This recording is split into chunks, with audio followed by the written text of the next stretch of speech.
കർത്താവിൻ്റെ അതിപരിശുദ്ധമേറിയ തിരുനാമം വാഴ്ത്തപ്പെടുമാറാകട്ടെ. ഈ അനുഗ്രഹിക്കപ്പെട്ട നല്ല സമയം ഈ മീഡിയയിലൂടെ ദൈവവചനം ശ്രവിച്ചുകൊണ്ടിരിക്കുന്ന എല്ലാ പ്രിയപ്പെട്ടവർക്കും ക്രിസ്തയേശുവിൽ എൻ്റെ സ്നേഹത്തെയും വന്ദനത്തെയും അറിയിക്കുന്നു. അല്പനിമിഷത്തിൽ നമ്മുടെ ചിന്തയ്ക്ക് ആധാരമായിട്ട് 121 സങ്കീർത്തനം 1-2 വാക്യങ്ങളിൽ നമുക്ക് ഇപ്രകാരം കാണുവാനായിട്ട് സാധിക്കുന്നു. ഞാൻ എൻ്റെ കണ്ണ് പർവ്വതങ്ങളിലേക്ക് ഉയർത്തുന്നു, എൻ്റെ സഹായം എവിടെ നിന്ന് വരും? എൻ്റെ സഹായം ആകാശത്തെയും ഭൂമിയെയും ഉണ്ടാക്കിയ യഹോവയിങ്കൽ നിന്ന് വരുന്നു.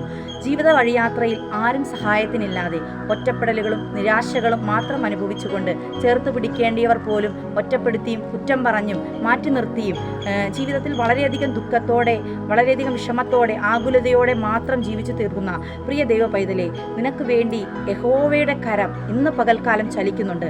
ദൈവം പോലും എൻ്റെ പ്രാർത്ഥന കേൾക്കുന്നില്ലല്ലോ, ദൈവം പോലും എനിക്ക് തുണയായി ഇല്ലല്ലോ എന്നോർത്ത് പലപ്പോഴും നിരാശയോടെ കരഞ്ഞ ദിവസങ്ങൾ നിന്റെ മുമ്പിലില്ലേ? ഇന്ന് ഈ നല്ല സമയം നിന്നോട് ദൈവത്തിൻ്റെ ആത്മാവ് ഇപ്രകാരം വിളിച്ചു പറയുന്നു, നിന്റെ സഹായം വരുന്നത് മനുഷ്യരിൽ നിന്നല്ല, ആകാശത്തെയും ഭൂമിയെയും ഉണ്ടാക്കിയ യഹോവയിങ്കൽ നിന്ന് വരുന്നു. 118 സങ്കീർത്തനം 8 തിരുവചനത്തിൽ വായിക്കുന്നു, മനുഷ്യരിൽ ആശ്രയിക്കുന്നതിനേക്കാൾ യഹോവയിൽ ആശ്രയിക്കുന്നത് നല്ലത്, പ്രഭുക്കന്മാരിൽ ആശ്രയിക്കുന്നതിനേക്കാൾ യഹോവയിൽ ആശ്രയിക്കുന്നത് നല്ലത്. നമ്മുടെ സഹായം വെളിപ്പെട്ടു വരുന്നത് മനുഷ്യരിൽ നിന്നല്ല, സമ്പന്നന്മാരിൽ നിന്നല്ല, പ്രഭുക്കന്മാരിൽ നിന്നല്ല. നമുക്ക് വേണ്ടി നമ്മുടെ സഹായം ഒരുക്കിയിരിക്കുന്നത് ആകാശത്തെയും ഭൂമിയെയും ഉണ്ടാക്കിയ യഹോവയിങ്കൽ നിന്നാണ്.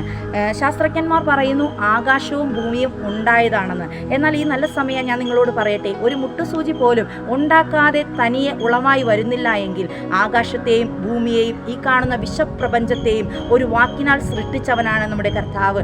ആകാശത്തെയും ഭൂമിയെയും ഉണ്ടാക്കിയതിൻ്റെ പിന്നിൽ ഒരു ക്രിയേറ്റർ ഉണ്ട്. ആ ക്രിയേറ്റർ നാം സേവിക്കുന്ന നമ്മുടെ ദൈവമായ കർത്താവാണെങ്കിൽ ഈ നല്ല സമയം ആ ദൈവത്തിങ്കിൽ നിന്ന്, ശൂന്യതയിൽ നിന്നും സകലത്തെയും വിളിച്ചു വരുത്തുവാൻ കഴിവുള്ള ആ ദൈവത്തിൻ്റെ സന്നിധിയിൽ നിങ്ങൾ പൂർണ്ണമായും വിശ്വാസം അർപ്പിക്കുകയും പ്രാർത്ഥിക്കുകയും എനിക്ക് സഹായം ആകാശത്തെയും ഭൂമിയെയും ഉണ്ടാക്കിയ യഹോവയിങ്കൽ നിന്ന് വരുന്നുവെന്ന് വിശ്വസിക്കുവാൻ നിങ്ങൾ തയ്യാറാണെങ്കിൽ ഈ നല്ല നിമിഷം നീ അനുഭവിച്ചു കൊണ്ടിരിക്കുന്ന ആ പ്രതികൂല സാഹചര്യത്തിൽ നിന്നും, നിന്റെ പരാജയങ്ങളിൽ നിന്നും നിന്നെ വിജയത്തിലേക്ക് എത്തിക്കുവാൻ കർത്താവിൻ്റെ കരം ഇന്നും പ്രവർത്തിക്കുന്നുണ്ട്. 125 സങ്കീർത്തനം 1 വാക്യത്തിൽ പറയുന്നു, യഹോവയിൽ ആശ്രയിക്കുന്നവർ കുലുങ്ങാതെ എന്നേക്കും നിൽക്കുന്ന സിയോൻ പർവ്വതം പോലെയാകുന്നു.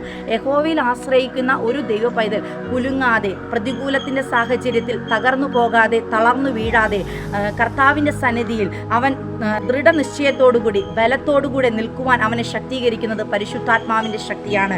125 സങ്കീർത്തനത്തിൽ പറയുന്നത് പോലെ യഹോവയിൽ ആശ്രയിക്കുന്നവർ കുലുങ്ങാതെ എന്നേക്കും നിൽക്കുന്ന സിയോൻ പർവ്വതം പോലെയാകുന്നു. ഈ നല്ല സമയം പ്രിയ ദൈവപൈതലേ, നീ ദൈവത്തിൽ ആശ്രയം വെച്ച് ദൈവകൃപയിൽ മുന്നോട്ട് പോകുവാൻ തയ്യാറാണെങ്കിൽ, നിന്റെ സഹായം ആകാശത്തെയും ഭൂമിയെയും ഉണ്ടാക്കിയ ദൈവത്തിങ്കിൽ നിന്ന് വരുന്നുവെന്ന് വിശ്വസിക്കാൻ തയ്യാറാണെങ്കിൽ, നിന്റെ ജീവിതത്തിനകത്ത് അത്ഭുതം ചെയ്യുവാൻ ഈ ദൈവം മതിയായവനാണെന്ന് പറഞ്ഞുകൊണ്ട് അവിടുത്തെ കരങ്ങൾ നിനക്ക് വേണ്ടി ഇന്നും പ്രവർത്തിക്കുന്നുവെന്ന് വിശ്വസിക്കുവാൻ നീ തയ്യാറാണെങ്കിൽ, ഈ ദിവസങ്ങളിൽ അത്ഭുതകരമായി കർത്താവ് നിന്നെ വഴി നടത്തുമെന്ന് വിശ്വസിക്കാൻ നീ തയ്യാറാണെങ്കിൽ, അവിടുത്തെ സാന്നിധ്യത്താൽ നിന്നെ സ്വർഗ്ഗം നിറയ്ക്കുമെന്ന് പറഞ്ഞുകൊണ്ട് ഗോഡ് ബ്ലസ് യു. ആമേൻ.